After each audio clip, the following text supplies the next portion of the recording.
కేంద్ర ప్రభుత్వం నిన్న ప్రత్యేకంగా సమావేశాలు ఏర్పాటు చేసి పార్లమెంట్లో 3 బిల్లులు ప్రవేశపెట్టింది. అందులో ముఖ్యమైనటువంటిది నియోజకవర్గాల పునర్విభజన, డీలిమిటేషన్ కి సంబంధించినటువంటి బిల్. దీనికి సంబంధించి పార్లమెంట్లో 2/3 మెజారిటీ అయితే కావాలి. దీనికోసమే కేంద్ర ప్రభుత్వం కష్టపడుతుంది. అయితే దీనివల్ల కలిగేటువంటి లాభాలేంటి, నష్టాలేంటి, ఏపీలో ఏం జరగబోతుంది, ఈ అంశాల మీద మనతో విశ్లేషించడానికి ప్రముఖ రాజకీయ విశ్లేషకులు ఇంద్రనీల్ రెడ్డి గారు మనతో ఉన్నారు. ఆయనతో మాట్లాడదాం. నమస్తే ఇంద్రనీల్ రెడ్డి గారు. నమస్తే సార్. సార్, ఈ డీలిమిటేషన్ ప్రక్రియ ఏదైతే ఉందో దీన్ని ముఖ్యంగా కాంగ్రెస్ అలాగే కాంగ్రెస్ మిత్రపక్షాలు చాలా తీవ్రంగా వ్యతిరేకిస్తున్నాయి.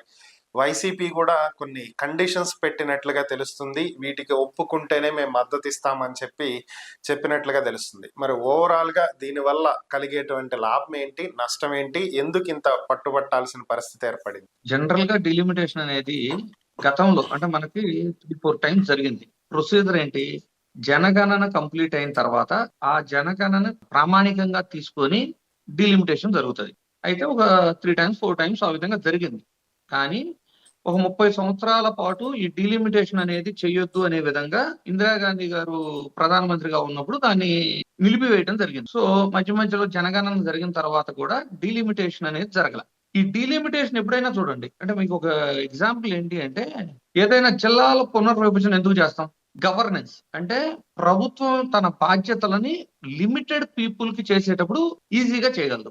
అంటే ఒక ఎగ్జాంపుల్ కోసం మీరు ఉమ్మడి గుంటూరు జిల్లాని తీసుకుందాం. ఒక ఉమ్మడి గుంటూరు జిల్లాలో 3 పార్లమెంట్లు ఉన్నప్పుడు, ఒక 60 లక్షల మంది జనాభా ఉన్నప్పుడు, 60 లక్షల జనాభాకి ఒక కలెక్టరు, ఒక సిపి, ఎస్పీ ఈ విధంగా ఉంటే ఎంతమందికి సర్వ్ చేయగలరు?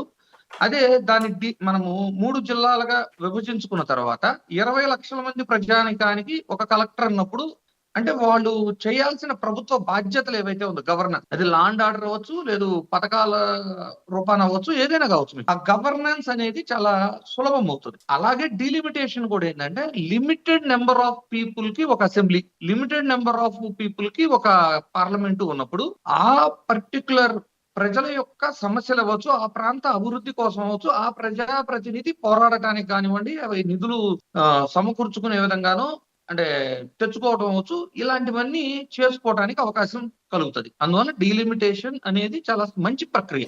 అయితే ఇక్కడ ప్రాబ్లం ఏమవుతుంది అంటే, ఇందిరాగాంధీ గారు ఆ టైంలో ఈ డీలిమిటేషన్ నిలిపివేయడానికి ప్రధానమైన కారణం ఏంటంటే, అసలు జనాభాని తగ్గించాలి, జనాభా పెరిగిపోయే కొద్దీ కూడా ఇష్యూ ఉంది అని ఆమె అనుకున్న తర్వాత, అప్పట్లో మనకి ఎమర్జెన్సీ సిచ్యువేషన్స్, ఒకరు ముద్దు ఇద్దరు హద్దు అని అలాంటి స్లోగన్స్, ప్రభుత్వ విధానాలు తీసుకొచ్చిన తర్వాత సౌత్ ఇండియా వాళ్ళు దాన్ని చాలా నిష్టగా ఫాలో అయ్యారు.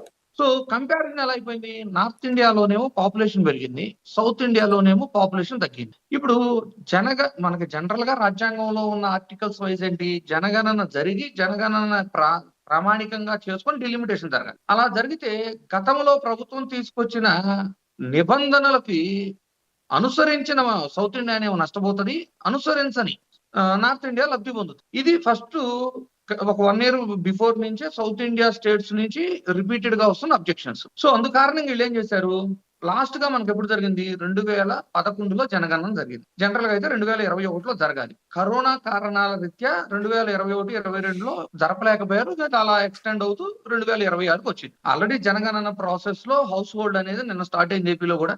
మీకు మళ్ళీ సెప్టెంబర్ లో ఇప్పుడు హౌస్ హోల్డ్ కంప్లీట్ అయిపోతే మళ్ళీ జనగణన కంప్లీట్ అవుతుంది.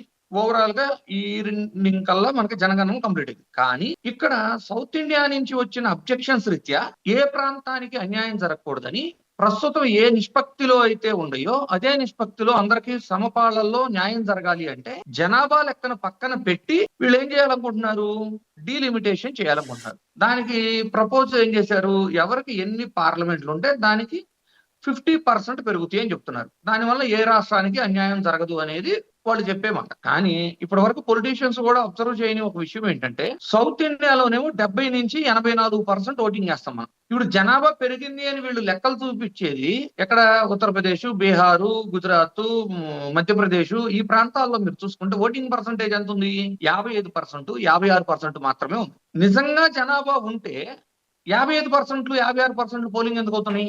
First point. రెండోది ఏంటి, మొన్న ఎస్ఐఆర్ నడిచినప్పుడు మీరు చూస్తే ఉత్తరప్రదేశ్ లో 3 కోట్ల ఓట్లు తొలగించబడి, అందులో 2,17,00,000 మంది ఓటర్లు వలస వెళ్లారు అని అక్కడ ఓటు తొలగించబడింది. అంటే నిజంగా లేరా? మరి లేనప్పుడు ఆ జనాభాని చూపించి ఆ నిష్పత్తిలో ఎక్కువ ఎంపీ స్థానాలు తీసుకోవడం కూడా తప్పే కదా వాళ్ళు. ఇది ఇంకా మన సౌత్ ఇండియన్ పొలిటీషియన్‌లకి ఇంకెవరికి తట్టలా పాపం. మీరు చూడండి మన తెలంగాణ మొత్తం ఓటర్ల సంఖ్య 3,00,00,000. ఎన్ని పార్లమెంట్‌లు ఉన్నాయి? 17 పార్లమెంట్‌లు ఉన్నాయి. ఉమ్, ఇప్పుడు 3,00,00,000 ఓట్లు ఉత్తరప్రదేశ్‌లో తొలగించబడ్డాయి అంటే 17 పార్లమెంట్‌లకు సంబంధించినంత స్థాయిలో ఓట్లు తొలగించబడ్డాయి. అంటే ఓటర్లు లేకుండా 17 స్థానాలు అధికంగా ఉన్నాయి వాళ్ళకి. ఇప్పుడు దాని మీద 50% అంటే ఇంకో 8 స్థానాలు, 9 స్థానాలు పెరుగుతాయి. అంటే జనాభా లేకుండా 26 స్థానాలను అధికంగా తీసుకోవటమే కదా వాళ్ళు. ఈ డీలిమిటేషన్ అనేది జనగణన బేస్ చేసి జరిగితేనే కరెక్ట్ ముమ్మాటికి. కానీ జనగణన అయిన తర్వాత ఉన్న జనాభాలో ఏ రాష్ట్రానికి ఆ రాష్ట్రానికి మినిమం ఇంత పర్సెంటేజ్ నిష్పత్తిలో ఇస్తే బానే ఉంటది. కానీ జనగణన కంప్లీట్ చేయకుండా ముందు డీలిమిటేషన్‌కి వెళ్తున్నాం. దానికి వాళ్ళు చెప్పే సాకు ఏంటి? సౌత్ ఇండియన్ రాష్ట్రాలకు న్యాయం చేయటం అని చెప్తున్నారు. మనం 84% 82% పోలింగ్ ఆంధ్రప్రదేశ్. మీ ఉత్తరప్రదేశ్‌లో 55% ఓటింగ్.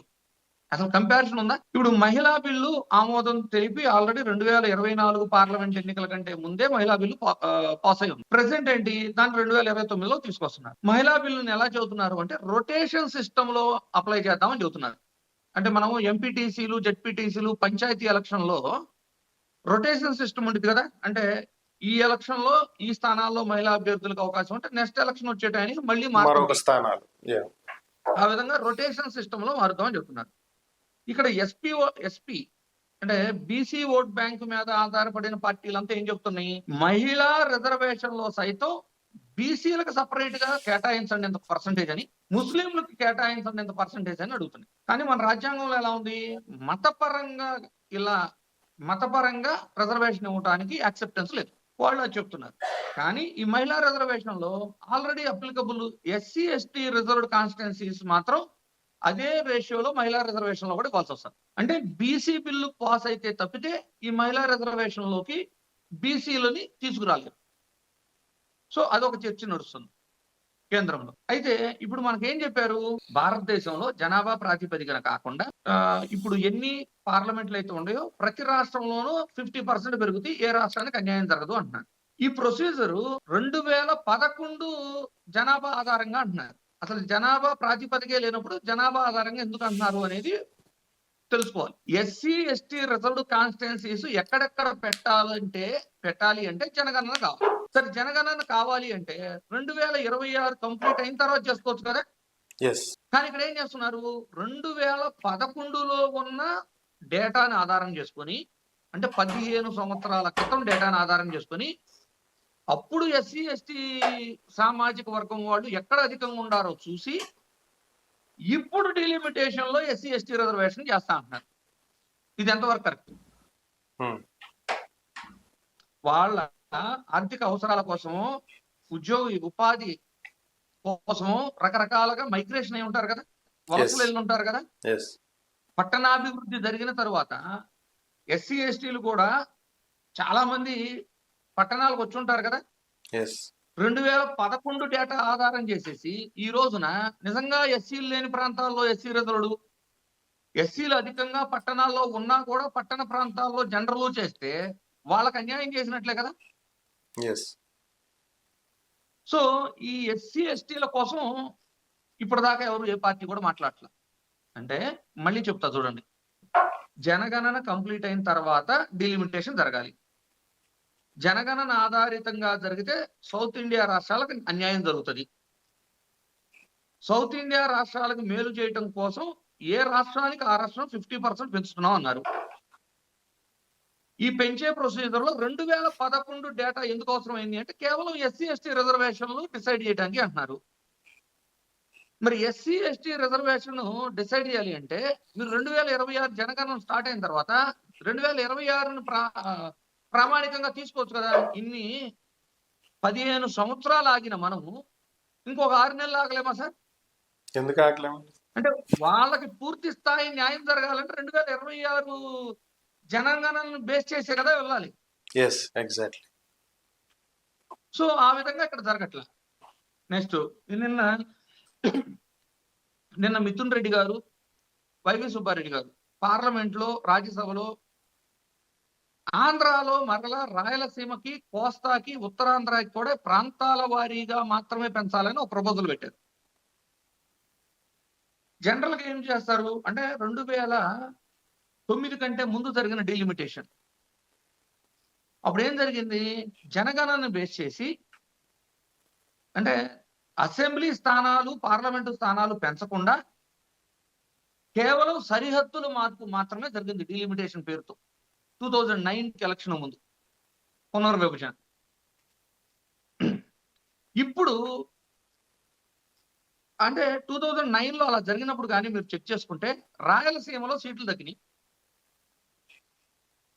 తెలంగాణలో సీట్లు పెరిగినాయి. ఎందుకు? హైదరాబాద్ లాంటి పట్టణం ఉంటాము, పట్టణానికి మైగ్రేట్ అయిపోయి పీపుల్ పాపులేషన్ పెరగడం కారణంగా తెలంగాణలో సీట్లు పెరిగినాయి, రాయలసీమలో సీట్లు తగ్గినాయి. ఇప్పుడు మళ్ళీ ఆంధ్రప్రదేశ్ను ఒక యూనిట్ గా తీసుకొని ఆంధ్రప్రదేశ్లో 38 పార్లమెంట్లు వస్తాయి కాబట్టి ముందు 38 పార్లమెంట్లుగా డివైడ్ చేసి దాంట్లో అసెంబ్లీలను నిర్ణయిస్తే మరలా రాయలసీమ వాళ్ళకి మరొక మారు అన్యాయం జరిగే పరిస్థితి ఉంది. ఇప్పుడు ప్రధాని ఏం చెప్తున్నారు? ఏ ప్రాంతం వాళ్ళకి అన్యాయం జరగకూడదు అనే కారణంగా ప్రతి రాష్ట్రంలోనూ 50% పెంచుతున్నా అన్నారు. ఎస్. సో సేమ్ ప్రపోజలే రాష్ట్ర పరిధిలో రాష్ట్ర ప్రయోజనాల రీత్యా ఏ ప్రాంతానికి అన్యాయం జరగకూడదని వైవి సుబ్బారెడ్డి గారు కానివ్వండి, మిథున్ రెడ్డి గారు కానివ్వండి, లోక్సభలో, రాజ్యసభలో ఇదే అంశాన్ని ప్రస్తావించారు. ఏమని? రాయలసీమ, ఉత్తరాంధ్ర, కోస్తా ప్రాంతాల్లో కూడా ఏ ప్రాంతానికి ఆ ప్రాంతంలో 50% పెరిగేలా చూడాలి తప్పితే రాష్ట్రం అంతా ఒక యూనిట్ గా తీసుకోవద్దు అని అడుగుతున్నారు. ఇది న్యాయబద్ధమే కదా? ఇంకెన్నిసార్లు నష్టపోతారు రాయలసీమ వాసులు? రాజధాని త్యాగాలు చేసేది వాళ్ళే, శ్రీశైలం డ్యాముకి నీళ్లు, శ్రీశైలం డ్యామ్ కోసం భూములు త్యాగాలు చేయాలన్న వాళ్ళే. ప్రతిసారి సీట్లు డీలిమిటేషన్ పేరుతో సీట్లు తగ్గుతూ ప్రాధాన్యత తగ్గుతున్నా కూడా నష్టపోవాల్సింది వాళ్ళే. సో ఇంకెన్నిసార్లు నష్టపోవాలి? సో వారి తరఫున వైఎస్ఆర్సీపీ గొంతు పార్లమెంట్ లో, రాజ్యసభలో వినిపించడం మంచిదే అని నేనైతే భావిస్తున్నా.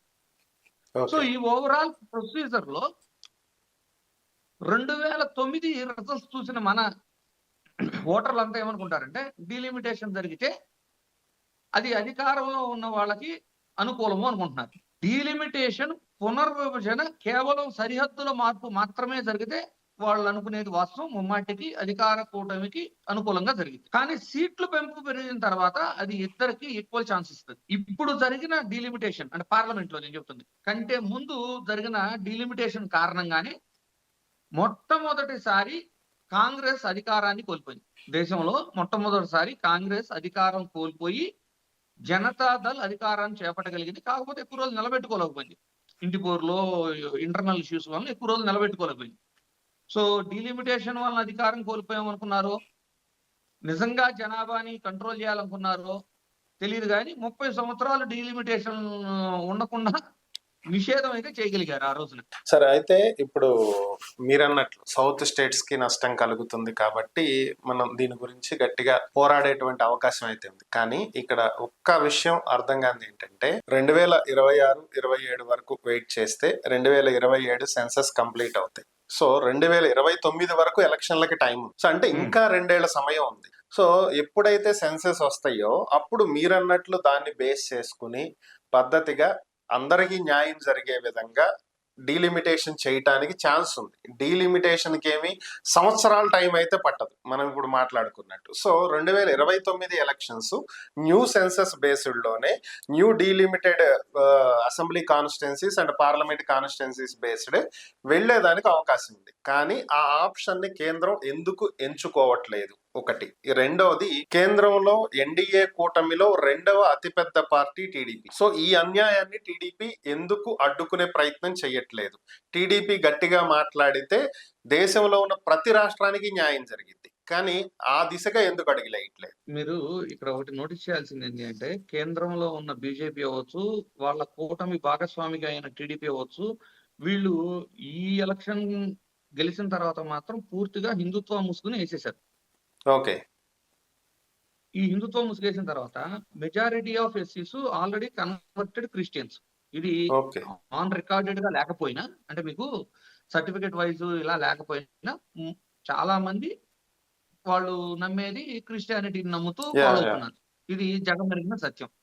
ఎస్ సో ఆ నియోజకవర్గాలు గాని నిజంగా వాళ్ళకు బలం ఉన్న కాడ అంటే ఎస్సీ సామాజిక వర్గము అధికంగా ఉన్న కాడ రిజర్వేషన్ వాళ్ళకి కేటాయించబడితే ఆ సీట్లు కోల్పోవాల్సి వస్తుంది. ఓకే అందు కారణంగా 2011 సెన్సస్ ని ఒక బూచిగానో ఒక లబ్ధిగానో చూపించి వాళ్ళు అధికంగా లేని స్థానాలలో వీళ్ళు హిందుత్వతో గెలవగలిగిన స్థానాల్లో వాళ్ళకి ఎక్కువ స్థానాలు కేటాయించబోతున్నారు. ఒకటి ఓకే కేటాయిస్తారు చూసుకోండి. అంటే ఎస్సీ లేని రెండు దగ్గర ఎస్సీ రిజర్వేషన్ కాన్స్టిట్యున్సీ వస్తుంది.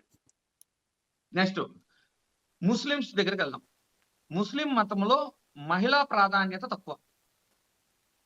అంటే వాళ్ళు మసీదుకు రానివ్వరు, బురకా వేసుకు తిరగాలి, ఎన్నో రకాల కండిషన్స్ ఉంటాయి. ఎస్ మహిళల యొక్క నాయకత్వాన్ని సమర్థించే పరిస్థితుల్లో ఇప్పటికీ ముస్లిం సామాజిక వర్గం లేదు అనేది అందరికీ తెలిసిన వాస్తవం.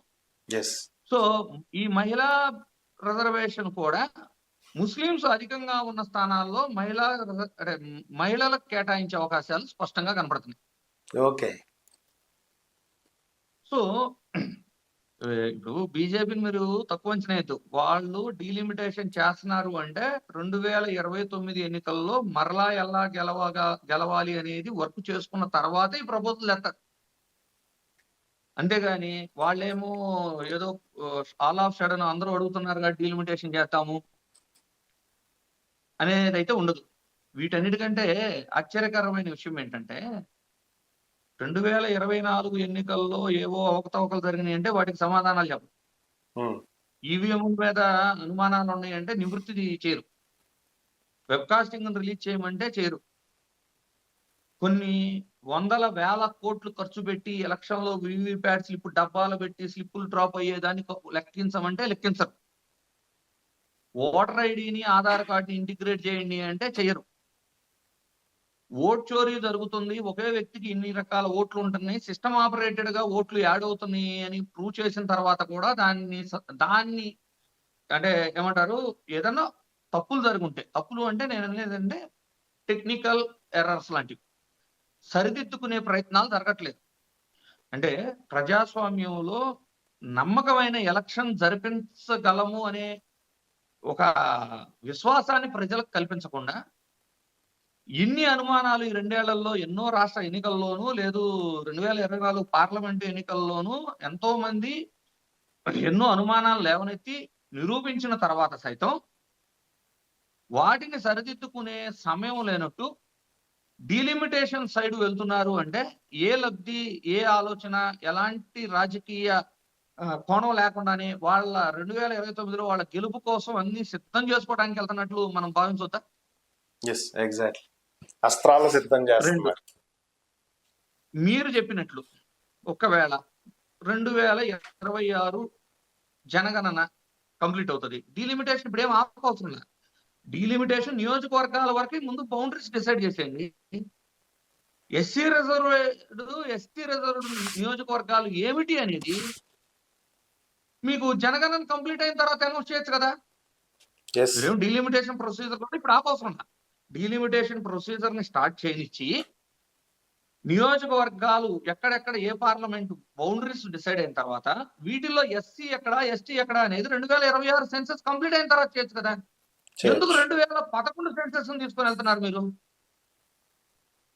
డీలిమిటేషన్ నోటిఫికేషన్ ఇచ్చినా కూడా రాష్ట్రం ఒక కమిటీని వేసుకొని ప్రాంతాల వారీగా కమిటీలు వేసి ఆ కమిటీకి చైర్మన్లు పెట్టి ఇదంతా వర్క్ కంప్లీట్ చేసి కేంద్రానికి ఎలక్షన్ కమిషన్ కి సబ్మిట్ చేయాలంటే 1 year పడుతుంది.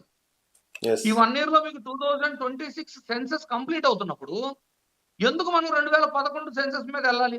ఇది ముమ్మాటికి ఎస్సీ ఎస్టీ సామాజిక వర్గాలకి జరగబోతున్న అన్యాయంగానే నేనైతే చూస్తాను.